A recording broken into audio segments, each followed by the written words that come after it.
Welcome to our channel. Pemimpin satu ini dikenal berkat keberaniannya menolak perintah Amerika Serikat untuk tunduk dan turun tahta. Ya, Saddam Hussein. Mantan presiden asal Irak ini tercatat pernah menulis Al-Quran dengan darahnya. Bahkan ia juga sempat mengaku sebagai keturunan Nabi Muhammad SAW. Siapa sebenarnya Saddam Hussein ini? Tanpa perlu berlama-lama lagi, data fakta akan mengulas kisah hidupnya hanya untuk kalian. Jadi, carilah tempat mendengar yang nyaman dan simaklah. Tapi sebelum lanjut, kami ingatkan kembali untuk subscribe channel ini dan aktifkan lonceng notifikasi kamu untuk mendapatkan video edukatif dari data fakta.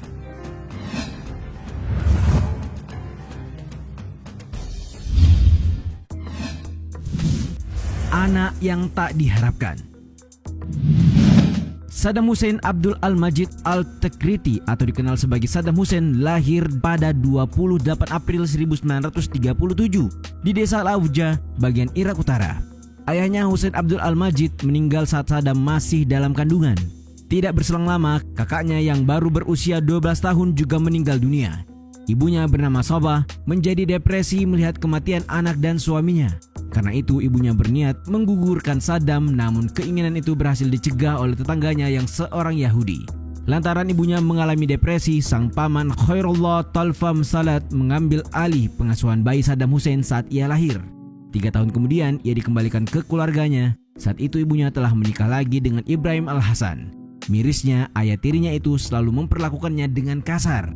Saat usianya menginjak 10 tahun, Saddam sampai harus melarikan diri dari keluarganya dan kembali tinggal di Baghdad bersama pamannya yang ia anggap sebagai ayahnya sendiri.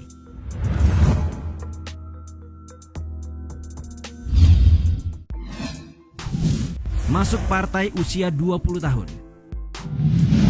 Setelah melalui masa kecil yang kurang membahagiakan, Saddam Hussein masuk sekolah menengah di bawah bimbingan pamannya Khairullah. Ia mempelajari semua yang bisa dijangkaunya dan membaca beragam jenis buku. Setelah tamat, ia belajar di sekolah hukum Irak setara sekolah menengah atas selama 3 tahun. Ia kemudian memutuskan untuk tidak melanjutkan kuliah saat usianya 20 tahun. Ia memilih bergabung dengan Partai Ba'ath yang terkenal sangat revolusioner pada tahun 1957. Alasan ia memilih bergabung dengan Partai Ba'ath karena partai itu merupakan partai yang sangat didukung oleh pamannya. Berdasarkan mozaiktirto.id, dari pamannya lah ia memperoleh cerita-cerita soal heroisme dan kepahlawanan. Mimpi-mimpi soal kemuliaan, kemenangan dan kejayaan yang mengendap di benak Saddam hingga saat itu, yang kemudian membuatnya memimpikan untuk melakukan revolusi besar di negaranya, Irak.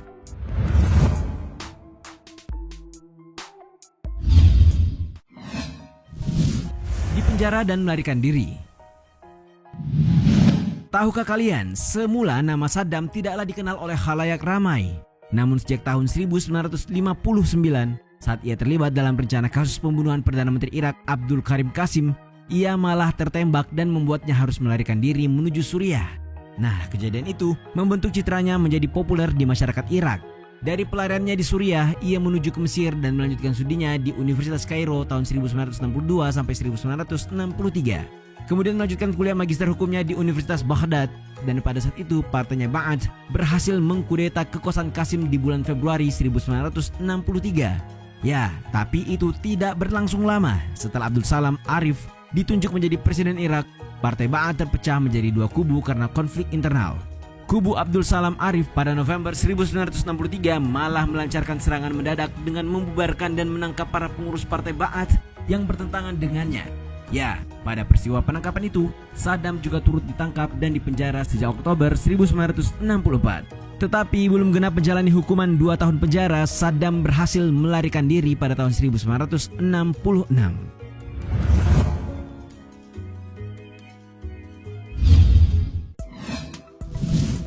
Menjadi presiden Irak. Di masa pelariannya, Saddam diangkat menjadi pemimpin partai Ba'ath dan berperan penting dalam kudeta yang membawa partai itu kembali berkuasa pada tahun 1968. Dalam upayanya itu, mereka berhasil menaklukkan Abdul Rahman Arif dan membentuk pemerintahan baru yang dipimpin oleh Hasan al-Bakr sebagai presiden yang merupakan sepupu Saddam Hussein. Sementara Saddam diangkat sebagai wakil presiden. Sejak menjabat wakil presiden, ia melakukan banyak hal untuk memodernisasi infrastruktur, industri dan sistem kesehatan di Irak. Ia meningkatkan layanan sosial, pendidikan hingga memberi subsidi pertanian ke tingkat yang tak tertandingi di negara-negara Arab lainnya di wilayah tersebut. Saddam juga menasionalisasi industri minyak Irak tepat sebelum krisis energi 1973 terjadi yang menghasilkan pendapatan besar bagi negara itu. Ketika pengaruhnya semakin menguat di negara itu, ia mulai mendesak sepupunya Al-Bakr yang semakin menua untuk segera memundurkan diri. Al-Bakr resmi memundurkan diri pada 16 Juli 1979 dan memberikan jabatan kepala negara kepada Saddam setelah ia gagal untuk menyatukan Irak dan Suriah karena ditentang oleh sebagian besar pengikut Saddam.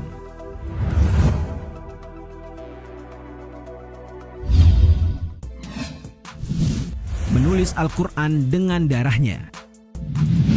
Nah, sepertinya fakta yang satu ini belum banyak yang diketahui. Kalau kitab suci Al-Quran ternyata pernah disalin seluruhnya oleh Saddam Hussein menggunakan darahnya sendiri pada akhir tahun 1990-an.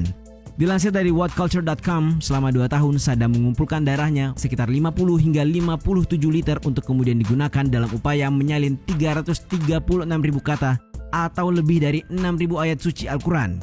Dia menugaskan ahli kaligrafi Islam Abbas Shakir Jodi untuk mengerjakan salinan Quran yang ia berjudul sebagai The Blood Quran.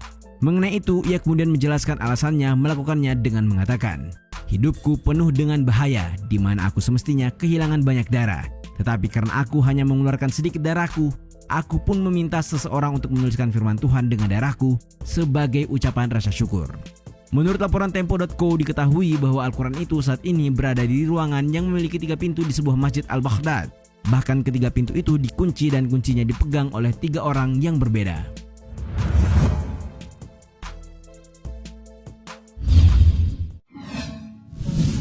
Melenyapkan kaum Syiah dan Kurdi. Dalam laporan majalah Tempo berjudul Syiah berkuasa di tengah bara, naiknya Saddam Hussein pada tahun 1979 menjadi presiden dianggap menjadi mimpi buruk bagi kaum Syiah dan Kurdi. Sebab selama Saddam memimpin negara itu, baik kaum Syiah ataupun Kurdi menjadi sasaran tindakan otoriter selama pemerintahannya berlangsung. Misalnya saja saat Saddam memerintahkan penyerangan karena dipicu oleh pengkhianatan suku Kurdi Irak yang dianggapnya telah membantu Syiah Iran dalam perang melawan pemerintahan Saddam. Peristiwa itu kelak dikenal sebagai Operasi Anfal tahun 1986. Ia dan pemerintahannya melakukan serangan gas ke sebuah desa Kurdi selama Operasi Anfal berlangsung. Human Rights Watch memperkirakan antara 50.000 sampai 100.000 orang terbunuh selama Operasi Anfal berlangsung. Sementara pejabat Kurdi menyebut Saddam membunuh tak kurang dari 180.000 kaum Kurdi secara keseluruhan dengan sekitar 1,5 juta orang lebih dideportasi. Tidak hanya itu, ia juga memerintahkan pembunuhan 148 warga Syiah di Dujail pada tahun 1986. Kasus tersebut yang kemudian akan dijadikan alasan untuk mengantarkannya ke tiang gantungan.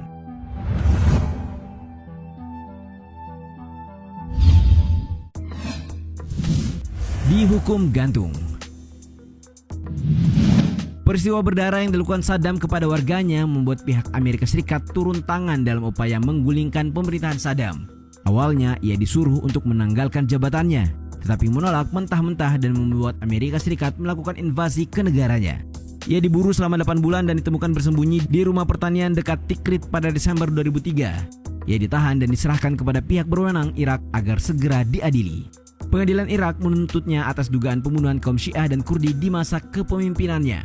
Saat persidangannya di bulan Juni 2006, Saddam sampai harus dirawat di rumah sakit setelah melakukan mogok makan yang sempat membuatnya sakit parah. Namun setelah diberi makan melalui selang di rumah sakit, dia kembali pulih dan melanjutkan persidangannya. Pada 5 November 2006, ia secara resmi dijatuhi hukuman mati. Akhir tahun 2006, pada 30 Desember, Saddam menutup usianya dengan tali yang menjerat lehernya dan mengakhiri hidupnya di usia 69 tahun. Bahkan Iraqi TV yang secara eksklusif menayangkan video detik-detik kematian Presiden Irak kelima ini. Itulah tadi sepak terjang Saddam Hussein, Presiden Irak pertama yang dijatuhi hukuman gantung karena menumpas warga Irak Syiah selama masa kepemimpinannya. Bagaimana menurutmu?